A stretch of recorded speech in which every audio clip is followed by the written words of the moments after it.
I know you at work, but come on, beat us up real quick. Looking at that video, we don't know the whole situation, Right. but I do know, and I'm gonna speak on for myself, like when women get mad, we do say some things out of our mouth. I swear we do, but some men will hurt you. Some men cannot deal with the emotional abuse, and they will whoop your ass because you triggered them. And I'm speaking on for myself because I know how when I get mad, the things I can say.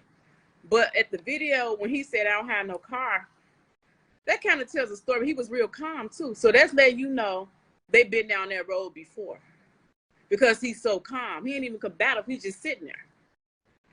Her anger could be triggered from he might have cheated on her, but I'm sure this ain't the first go around. Come on, you could tell it's not. You could tell they get into it all the time, and she probably is fed up.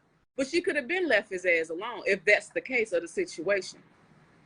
But like men and women, we shouldn't talk to each other, no type, like talk down to each other, period. We should not do that. Especially children.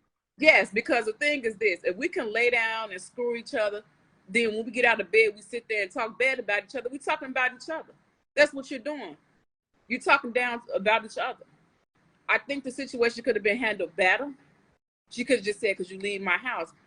I said in the comments, I said, call the police, but we know how the police is when it comes to black men, right? Right. So it's either just get out of my house because I asked you to, or they coming, but you don't want to add them in our situation. Far as I see that some of the comments when you were just speaking on, you know, women and men, how women say they independent, this, that, and other. It is a lot of educated women, don't get me wrong. And let's be honest, a lot of women are giving stuff by the government, which the government is the people, because that's who the government is, the people. Mm-hmm. We're the ones who paying for it. You can't call men broke and say all these things when it's true. A lot of these women are getting help. And the more kids they have, the more help they're getting. Come on now, we see it all the time. We see it with Facebook friends. We see it just in general.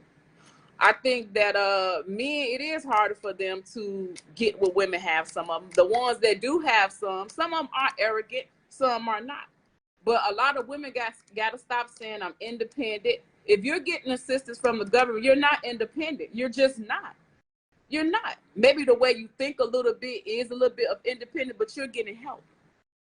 You're not bashing anyone. Some people take offense to everything that's being said. Because your shoe is a size 6 doesn't mean that's your shoe you're going to wear. Mm-hmm. That just so happen you wear the same size. So I think that men and women, especially black men and black women, they need to stop being in competition with each other. We are one. We are one race. We are one. You know, and I think that's the problem. Everybody's in competition. Oh, I don't want him because he got this. Well, he don't want you because you fat.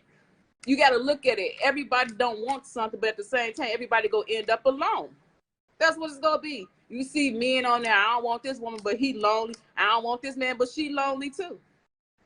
You know, so I think we just need to stick together, stop being combative, raise our kids, even if it's not kids with that person, but just as a community, baby, because we are fucked. We are at the bottom of the barrel. I don't care how much one may say they got this and got that. No, we are one race. So that thing means is if we are one winning, all winning, but one losing, we all kind of losing. Because if you look at the news, and I'm not saying that we're the only ones committing crime now, we're not. But that's what you see. And then you got to look at it when we go home to our houses or apartments, you see carjacking, you see so much crime. Nobody wants to take accountability. You know, we got to stop being bashful for one another. We got to stop worrying about materialistic things. That's not going to solve the problem. The problem is within each other. It's how we feel about each other. You know, it's like, remember yesterday I got a chance to look at your dates. You know, you speaking on what men like about women. It's unfortunately it was only one guy. I think his name was Lil Mob. He was the only one to me that actually said what he liked about women. He didn't bash no woman. He said what he liked about it. The other ones couldn't give you what they liked about women. So do you like men? So I think it's like we are so disconnected. We are very disconnected on everything. When you got one speaking on something true, here come another one where they bash. And I stop taking it apart for what you want to take apart and just look at the total point. Look at the point for what it is. You have so many people that like to dissect They look at one little part, they want to dissect it all. No, speak on what you see. Just look at pure facts. Mm-hmm. So I ain't gonna hold you, know I'm at work, but yeah, that's all I had to say. Thank you so much, Squad.